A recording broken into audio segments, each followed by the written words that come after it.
안녕하세요. 대한민국 좌파들의 민낯을 낱낱이 까발리는 남자 정치구단 우양우입니다. 자, 오늘 시간에는 정치 이야기일 수도 있고 또 재테크 경제 이야기일 수도 있는데 결국에는 정치에서 파생된 이야기이기 때문에 정치 이야기로 분류해서 좀 얘기를 해보려고 해요.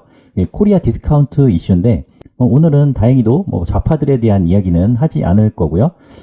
지금 정부가 추진하고 있는 이 코리아 디스카운트를 해소하기 위한 방안에 대해서만 한번 이야기를 하면서 향후 어떻게 될 것인지 한번 예상을 해보도록 하겠습니다.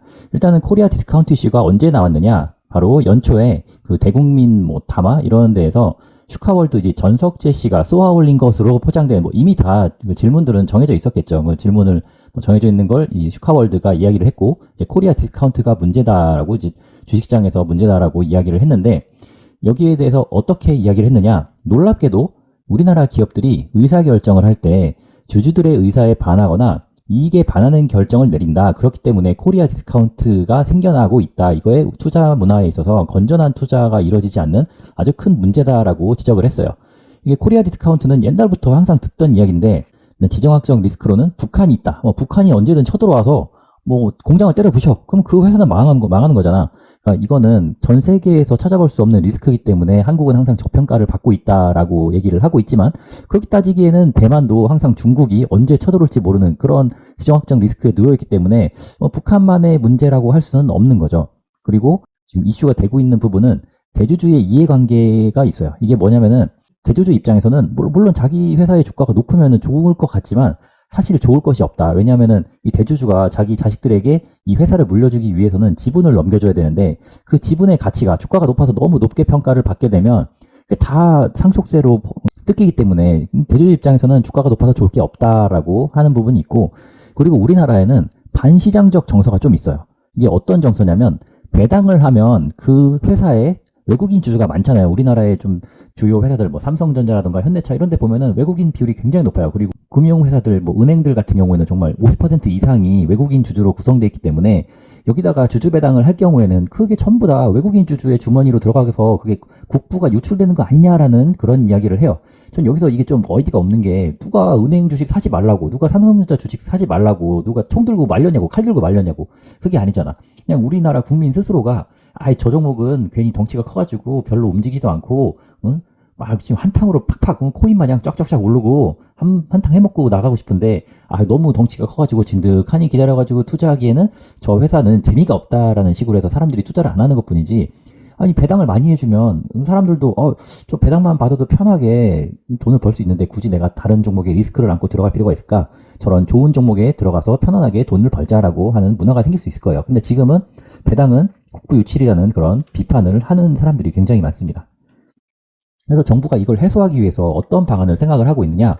이게 정부가 생각한 문제인식은 대주주와 소액주주의 이해관계가 다르다라는 거예요.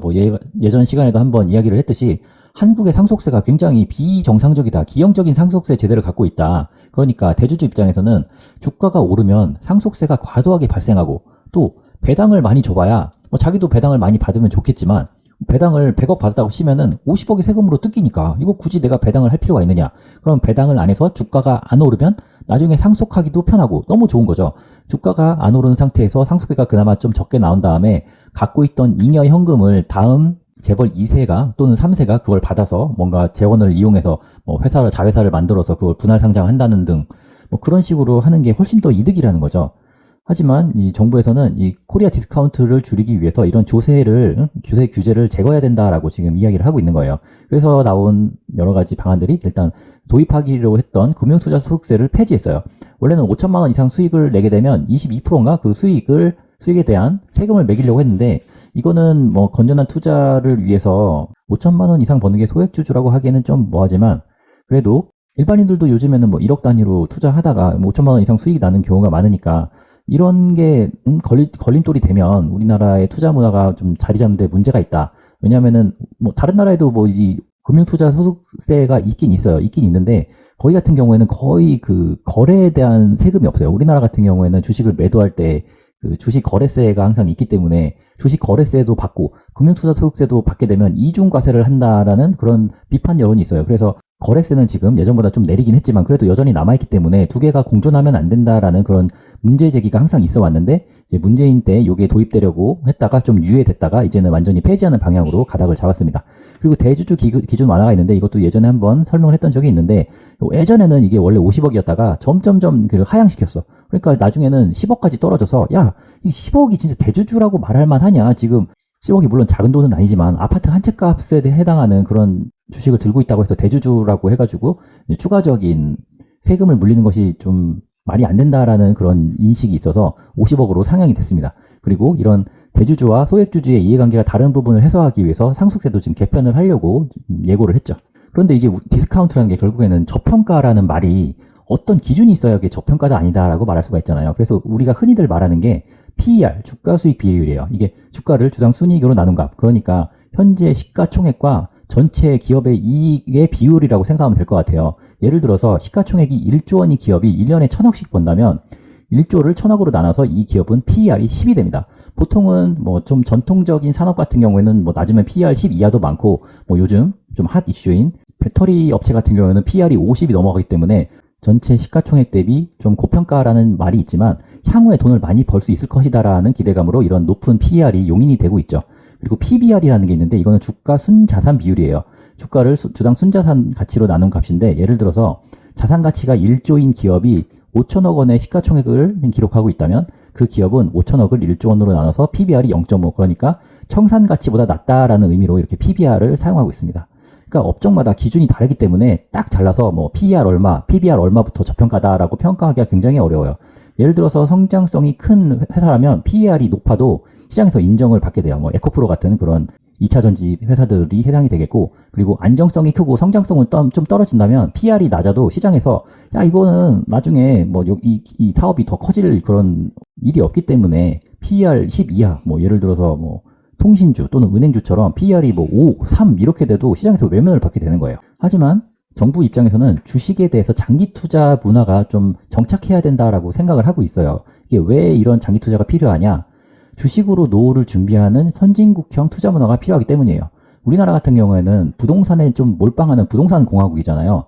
그러니까 이 부동산이 예를 들어서 뭐 강남에 집을 한 채 갖고 있다면 그 사람은 뭐 우리가 흔히 부자라고 생각을 하죠. 근데 문제는 만약에 이 강남에 살고 있는 사람이 그 집 한 채 말고 금융자산을 갖고 있지 않다면 그 아파트에 세금을 내고 나서 노후에는 다른 캐시플로우가 없다면 이 사람은 노후 빈곤에 처할 수밖에 없어요.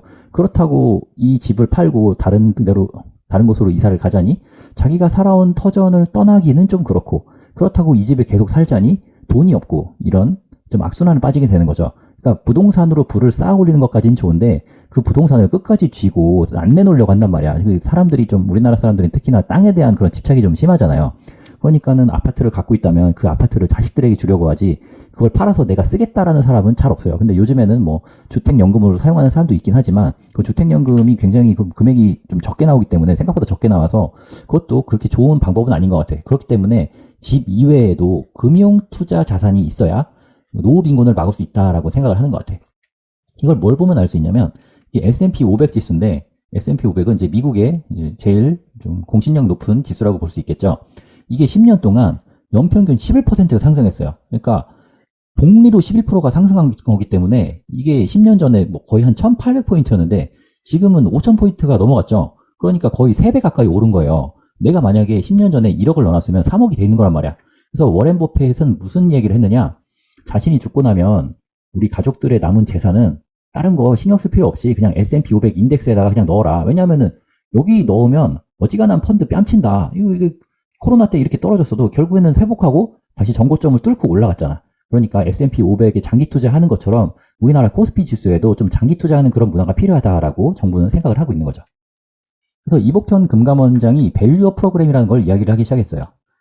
밸류어 페널티 시사 이후 외국인 은행주 다시 매집, KB금융, 하나금융지주, 신한지주 등 외국인 순매수 증가. 이게 어떤 이야기냐면 주주 환원 등 일정 기준 미달 시 시장에서 퇴출시켜버리겠다는 거예요. 그러니까 주식회사라는 게 결국에는 주주들이 모여서 만든 회사이기 때문에 주주를 위하지 않는다면 그 회사는 존재의 가치가 없다라고 이야기를 하고 있는 거예요. 그러니까 주주 환원을 해라. 주주 환원에는 뭐 배당이라던가 자사주를 매입해서 소각하는 그런 행위들이 포함이 되겠죠. 그래서 이 저 PBR, 저 PER의 대명사인 은행주가 이 이야기가 이제 그 밸류어 코리아 디스카운트를 해소하겠다라는 뉴스 기사 이후에 엄청나게 올랐어. 이게 원래 은행주가 진짜 완전 노재민 종목이라서 뭐 거의 외국인 아니면은 거의 보유하지 않는 그런 종목인데, 뭐 배당 받을 때 그 배당 때만 잠깐 반짝 보유했다가 파는 경우가 대부분이었죠. 4대 금융지주들이 막 미친 듯이 주가가 오른 거야. 그래서 어떻게 요즘에 어떤 상황이냐면 4대 금융주들이 3개월 최저가로는 이렇게 돼 있는데, 상승률이 뭐 KB금융이 거의 30%, 하나금융도 31.7%, 신한지주, 우리금융도 15%, 18% 정도가 올랐고, 그리고 배당률로 봤을 때는 지금 우리금융 같은 경우에는 6.9%의 배당을 받을 수 있는 그런 주가란 말이에요. 그러니까 지금 뭐 요즘에는 금리가 또 약간 내려가지고 뭐 예금 이자, 정기 적금 이자를 한 뭐 4%, 5% 정도 받으면 굉장히 잘 받는 건데, 이 우리금융 지주를 갖고 있으면 6.9%의 배당을 주니까 이거 완전 대박인 거죠, 대박. 이걸 안 사면 바보인 거죠. 그리고 PER만 봐도 4대 금융 지주들이 이제 벌어들이는 금액과 그리고 자기들의 시가총액을 나눠봤을 때, 뭐 5, 6, 뭐 우리금융은 3이야, 3. 이거는 3년만 벌면 회사의 지금 시가총액만큼 벌 수 있다는 그런 뜻이 되거든요. 그리고 PBR도 마찬가지로 1 이하. 은행을 지금 청산하면 2배 벌 수 있어. 이게 PBR이 딱 순자산 가치하고 지금 시가총액이 1대1이 되는 그 비율인데, 그러니까 0.47이면 야, 지금 은행 때려치고 문 닫아. 그러면은 주주들은 지금 돈의 2배를 받고 나갈 수 있는 거죠. 우리금융 같은 경우에는 3배를 받고 나갈 수 있는 거고.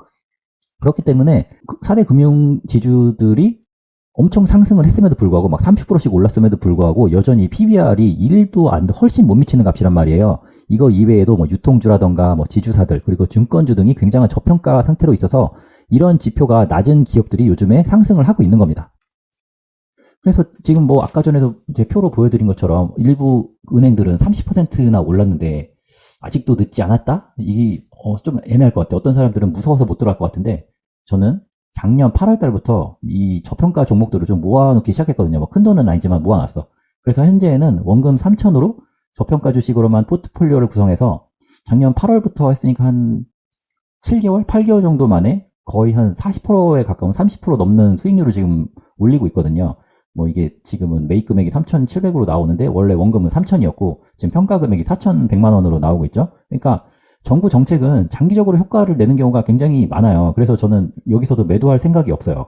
그리고 여기 이제 우리금융주주 같은 경우에는 오늘 하나금융을 좀 팔고 상대적으로 좀 덜 오른 우리금융으로 이렇게 넘어가느라고 수익률이 좀 낮게 표시되는데, 하나금융만 해도 거의 30% 정도 수익을 지금 내고 있으니까 굉장히 잘 버티고 있는 거죠. 왜냐하면 팔 생각이 없으니까. 팔더라도 뭐 여기 내에서 포트폴리오 조정하는 정도일 거지 완전히 팔고 현금화는 하지 않을 생각입니다.